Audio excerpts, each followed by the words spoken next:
Honesty is the first chapter in the book of wisdom. As you must be aware about Al Capone, the notorious gangster mafia who virtually owned Chicago.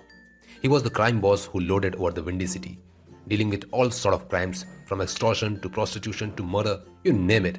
But he escaped the law for many years. It was because of one man, his lawyer, nicknamed Easy Eddie. Eddie was very good. In fact, Eddie's skill at legal maneuvering kept Big Al out of jail for a long time.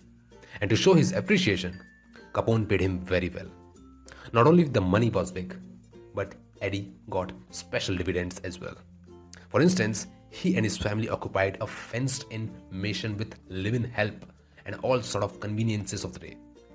The estate was so large that it could fill an entire Chicago city block.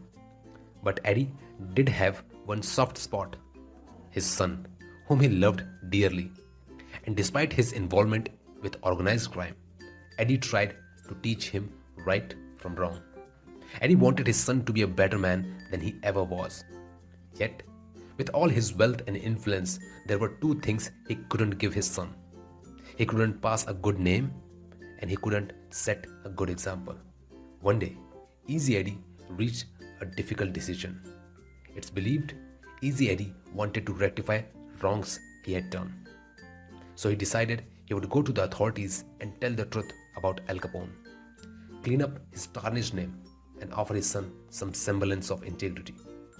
To do this, he would have to testify against the mob, and he knew that the cost would be great. Nevertheless, he testified. Within the year, Easy Eddie's life ended in a blaze of gunfire on a lonely Chicago street.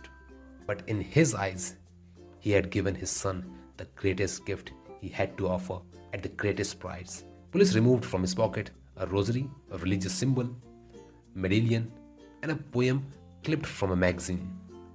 The poem read, "The clock of life is wound but once, and no man has the power to tell just when the hands will stop, at the late or an early hour. Now is the only time you own. Live, love, toil with a will. Place no faith in time, for the clock may soon be still." World War II produced many heroes. One such man was Lieutenant Commander Butch O'Hare. He was a fighter pilot assigned to the aircraft carrier Lexington in the South Pacific. One day, his entire squadron was sent on a mission. After he was airborne, he looked at his fuel gauge and realized that someone had forgotten to top up his fuel tank. He would not have enough fuel to complete his mission and get back to his ship. His flight leader told him to return to the carrier. Reluctantly, he dropped out from the formation and headed back to the fleet. As he was returning to the mothership, he saw something that turned his blood cold.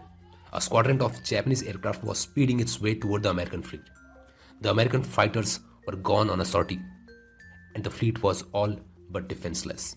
He couldn't reach his squadron and bring them back in time to save the fleet, nor could he warn the fleet of the approaching danger. There was only one thing to do, only thing he would learn growing up. He must somehow divert them from the fleet. Laying aside all thoughts of personal safety, he dove into the formation of Japanese plane. Wing-mounted 50 calibers blazed as he charged in, attacking one surprised enemy plane and then another. Butch wove in and out of now broken formation and fired as many planes as possible until all his ammunition was finally spent. Undaunted, he continued the assault. He dove at the planes, trying to clip a wing or tail in hopes of damaging as many enemy planes as possible, rendering them unfit to fly. Finally, exasperated Japanese squadron took off in another direction. Deeply relieved, Butch O'Hare and his tattered flight limped back to the carrier. Upon arrival, he reported in and related the event surrounding his return. The film from the gun camera mounted on his plane told the tale. It showed the extent of Butch's daring attempt to protect his fleet. He had, in fact, destroyed 5 enemy aircraft. This took place on February 20, 1942, and for that action, Butch became the Navy's first ace of World War II and the first naval aviator to win the Medal of Honor. A year later, Butch was killed in aerial combat at the age of 29.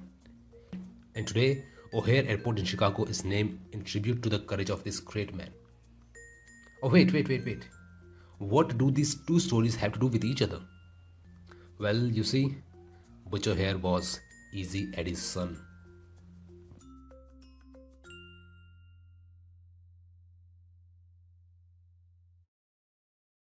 If you like the video, then share it with your friends on WhatsApp and don't forget to subscribe our channel. Till then, Jai Hind.